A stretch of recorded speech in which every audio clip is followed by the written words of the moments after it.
দেখো আজকে আমি করব আমুদি মাছের চচ্চড়ি। প্রথমে কড়াইতে তেল দিলাম, গরম হয়ে গেল। এবার আমি মাছটাকে নুন হলুদ দিয়ে ম্যারিনেশন করে রেখেছি। একটু মাছটা আমি ভেজে নেব। মাছ ভাজা হয়ে গেছে। এবার আমি কড়াইয়ের মধ্যে একটু কালো জিরে ফোড়ন দিয়ে দিলাম। এবার এর মধ্যে একটু পেঁয়াজ কুচি দিয়ে দিলাম। এটাকে একটু ভেজে নেব। নিয়ে পেঁয়াজ ভাজা হয়ে গেছে। এবার আমি একে একে সব সবজিগুলো দিয়ে দিলাম। আলু, কাঁকরোল, বেগুন, পটল এগুলো এবার আমি একটু ভেজে নেব।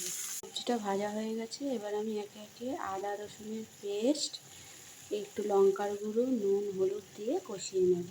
হয়ে গেছে। এবার এর মধ্যে একটু জল দিয়ে দিলাম। এবার এটা ফুটে যাক। ফোটা হয়ে গেলে তারপরে এর মধ্যে আস্তে আস্তে মাছগুলো দিয়ে দেবো। মাছটাকে ছেড়ে দিলাম। এবার জলটা একটু শুকিয়ে গেলে